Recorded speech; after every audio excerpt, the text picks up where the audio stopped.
ಮೊದಲನೇ ಪೇತ್ರನು 2ನೇ ಅಧ್ಯಾಯ. ಆದ ಕಾರಣ ಎಲ್ಲ ಕೆಟ್ಟತನವನ್ನು, ಎಲ್ಲ ವಂಚನೆಯನ್ನು, ಕಪಟವನ್ನು, ಹೊಟ್ಟೆಕಿಚ್ಚನ್ನು, ಎಲ್ಲ ತರದ ನಿಂದೆಯನ್ನು ವಿಸರ್ಜಿಸಿ ಹಸು ಮಕ್ಕಳಂತೆ ಪಾರಮಾರ್ಥಿಕವಾದ ಶುದ್ಧ ಹಾಲನ್ನು ಬಯಸಿರಿ. ಆದದರಿಂದ ಬೆಳೆಯುತ್ತಾ ರಕ್ಷಣೆಯನ್ನು ಹೊಂದುವಿರಿ. ಕರ್ತನು ದಯಾಳುವೆಂದು ನೀವು ಅನುಭವದಿಂದ ತಿಳ್ಕೊಂಡಿದ್ದೀರಲ್ಲವೋ.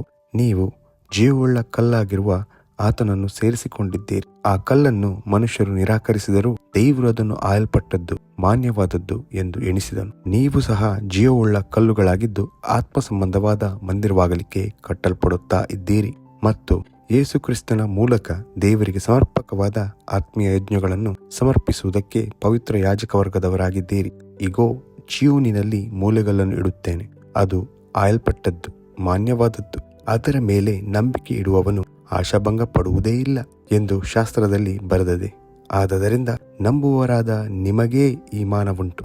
ನಂಬದೇ ಇರುವವರಿಗೋ ಮನೆ ಕಟ್ಟುವವರು ಬೇಡವೆಂದು ಬಿಟ್ಟ ಕಲ್ಲೇ ಮುಖ್ಯವಾದ ಮೂಲೆಗಲ್ಲಾಯಿತು ಎಂತಲೂ, ಅದು ಎಡವುವ ಕಲ್ಲು, ಮುಗ್ಗರಿಸುವ ಬಂಡೆ ಎಂತಲೂ ಬರೆದಿರುವ ಮಾತು ಸರಿಬೀಳುತ್ತದೆ. ಅವರು ದೇವರ ವಾಕ್ಯವನ್ನು ನಂಬಲೊಲ್ಲದೆ ಇರುವುದರಿಂದ ಆ ಕಲ್ಲನ್ನು ಎಡವಿ ಬೀಳುತ್ತಾರೆ. ಅದಕ್ಕಾಗಿ ಅವರು ನೇಮಕವಾದರು. ನೀವಾದರೂ ನಿಮ್ಮನ್ನು ಕತ್ತಲೆಯೊಳಗಿಂದ ಕರೆದು ತನ್ನ ಆಶ್ಚರ್ಯಕರವಾದ ಬೆಳಕಿನಲ್ಲಿ ಸೇರಿಸಿದಾತನ ಗುಣಾತಿಶಯಗಳನ್ನು ಪ್ರಚಾರ ಮಾಡುವವರಾಗುವಂತೆ ದೇವರಾದುಕೊಂಡ ಜನಾಂಗವು, ರಾಜವಂಶಸ್ಥರಾದ ಯಾಜಕರು, ಮೀಸಲಾದ ಜನವು, ದೇವರ ಸ್ವಕೀಯ ಪ್ರಜೆಯೂ ಆಗಿದ್ದೀರಿ.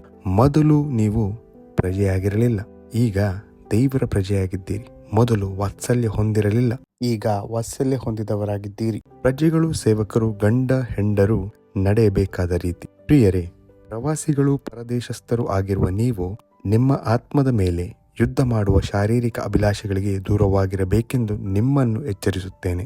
ನಿಮ್ಮ ನಡವಳಿಕೆಯು ಅನ್ಯ ಜನರ ಮಧ್ಯದಲ್ಲಿ ಯೋಗ್ಯವಾಗಿರಲಿ. ಆಗ ಅವರು ಯಾವ ವಿಷಯದಲ್ಲಿ ನಿಮ್ಮನ್ನು ಅಕ್ರಮಗಾರರೆಂದು ನಿಂದಿಸುತ್ತಾರೋ ಆ ವಿಷಯದಲ್ಲಿಯೇ ನಿಮ್ಮ ಸತ್ಕ್ರಿಯೆಗಳನ್ನು ಕಣ್ಣಾರೆ ಕಂಡು ವಿಚಾರಣೆಯ ದಿನದಲ್ಲಿ ದೇವರನ್ನು ಕೊಂಡಾಡುವರು. ಮನುಷ್ಯರು ನೇಮಿಸಿರುವ ಯಾವ ಅಧಿಕಾರಕ್ಕಾದರೂ ಕರ್ತನ ನಿಮಿತ್ತ ಅಧೀನರಾಗಿರಿ. ಅರಸನು ಸರ್ವಾಧಿಕಾರಿ ಎಂತಲೂ, ಬೇರೆ ಅಧಿಪತಿಗಳು ಕೆಟ್ಟ ನಡತೆಯುಳ್ಳವರನ್ನು ದಂಡಿಸುವುದಕ್ಕೂ ಒಳ್ಳೆ ನಡತೆಯುಳ್ಳವರನ್ನು ಪ್ರೋತ್ಸಾಹಪಡಿಸುವುದಕ್ಕೂ ಅರಸನಿಂದ ಕಳುಹಿಸಲ್ಪಟ್ಟವರೆಂತಲೂ ತಿಳಿದು ಅವರಿಗೆ ಅಧೀನರಾಗಿರಿ. ತಿಳಿಯದೆ ಮಾತಾಡುವ ಮೂಢರ ಬಾಯನ್ನು ನೀವು ಒಳ್ಳೆ ನಡತೆಯಿಂದ ಕಟ್ಟಬೇಕೆಂಬುದೇ ದೇವರ ಚಿತ್ತ. ಸ್ವತಂತ್ರರಂತೆ ನಡೆದುಕೊಳ್ಳಿರಿ, ಆದರೆ ಕೆಟ್ಟತನವನ್ನು ಮರೆಮಾಚುವುದಕ್ಕೆ ನಿಮ್ಮ ಸ್ವತಂತ್ರವನ್ನು ಉಪಯೋಗಿಸಬೇಡಿರಿ.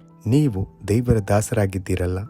ಎಲ್ಲರನ್ನು ಸನ್ಮಾನಿಸಿರಿ, ಸಹೋದರರನ್ನು ಪ್ರೀತಿಸಿರಿ, ದೇವರಿಗೆ ಭಯಪಡಿರಿ, ಅರಸನನ್ನು ಸನ್ಮಾನಿಸಿರಿ. ಸೇವಕರೇ, ನಿಮ್ಮ ಯಜಮಾನರಿಗೆ ಪೂರ್ಣ ಭಯದಿಂದ ಅಧೀನರಾಗಿರಿ. ಒಳ್ಳೆಯವರು, ಸಾತ್ವಿಕರು ಆಗಿರುವವರಿಗೆ ಮಾತ್ರವಲ್ಲದೆ ವಕ್ರಬುದ್ಧಿಯುಳ್ಳವರಿಗೂ ವಿಧೇಯರಾಗಿರಿ. ಒಬ್ಬನು ಅನ್ಯಾಯವಾಗಿ ಬಾಧೆ ಪಡುವವನಾಗಿದ್ದು ದೇವರು ನೋಡುತ್ತಾನೆಂದು ಅರಿತು ಆ ಕಷ್ಟವನ್ನು ಸಹಿಸಿಕೊಂಡರೆ ಅದು ಶ್ಲಾಘ್ಯವಾಗಿದೆ. ತಪ್ಪು ಮಾಡಿ ಗುದ್ದು ತಿನ್ನುವುದರಲ್ಲಿ ನೀವು ತಾಳ್ಮೆಯಿಂದಿದ್ದರೆ ಅದರಿಂದೇನು ಕೀರ್ತಿ? ಆದರೆ ಒಳ್ಳೆಯದನ್ನು ಮಾಡಿ ಬಾಧೆ ಪಡುವುದರಲ್ಲಿ ನೀವು ತಾಳ್ಮೆಯಿಂದಿದ್ದರೆ ಅದು ದೇವರ ಮುಂದೆ ಶ್ಲಾಘ್ಯವಾಗಿದೆ. ಇದಕ್ಕಾಗಿ ನೀವು ಕರೆಯಲ್ಪಟ್ಟಿರಿ. ಕ್ರಿಸ್ತನು ಸಹ ನಿಮಗೋಸ್ಕರ ಬಾಧೆಯನ್ನು ಅನುಭವಿಸಿ ನೀವು ತನ್ನ ಹೆಜ್ಜೆಯ ಜಾಡಿನಲ್ಲಿ ನಡೆಯಬೇಕೆಂದು ಮಾದರಿಯನ್ನು ತೋರಿಸಿ ಹೋದನು. ಆತನು ಯಾವ ಪಾಪವನ್ನೂ ಮಾಡಲಿಲ್ಲ, ಆತನ ಬಾಯಲ್ಲಿ ಯಾವ ವಂಚನೆಯೂ ಸಿಕ್ಕಲಿಲ್ಲ. ಬೈಯುವವರನ್ನು ಆತನು ಪ್ರತಿಯಾಗಿ ಬೈಯಲಿಲ್ಲ. ಆತನು ಬಾಧೆಯನ್ನು ಅನುಭವಿಸಿದಾಗ ಯಾರನ್ನು ಬೆದರಿಸದೆ ನ್ಯಾಯವಾಗಿ ತೀರ್ಪು ಮಾಡುವ ಆತನಿಗೆ ತನ್ನ ಕಾರ್ಯವನ್ನು ಒಪ್ಪಿಸಿದನು. ನಾವು ಪಾಪದ ಪಾಲಿಗೆ ಸತ್ತು ನೀತಿವಂತರಾಗಿ ಜೀವಿಸುವಂತೆ ಆತನು ನಮ್ಮ ಪಾಪಗಳನ್ನು ತಾನೇ ತನ್ನ ದೇಹದಲ್ಲಿ ಹೊತ್ತುಕೊಂಡು ಮರಣದ ಕಂಬವನ್ನು ಏರಿದನು. ಆತನ ಬಾಸುಂಡೆಗಳಿಂದ ನಮಗೆ ಗುಣವಾಯಿ. ನೀವು ಕುರಿಗಳಂತೆ ದಾರಿ ತಪ್ಪಿ ತೊಳಲುವವರಾಗಿದ್ದೀರಿ. ಆದರೆ ಈಗ ನೀವು ತಿರುಗಿಕೊಂಡು ನಿಮ್ಮ ಆತ್ಮಗಳನ್ನು ಕಾಯುವ ಕುರುಬನು, ಅಧ್ಯಕ್ಷನು ಆಗಿರುವ ಆತನ ಬಳಿಗೆ ಬಂದಿದ್ದೀರಿ ಎಂಬುದೇ.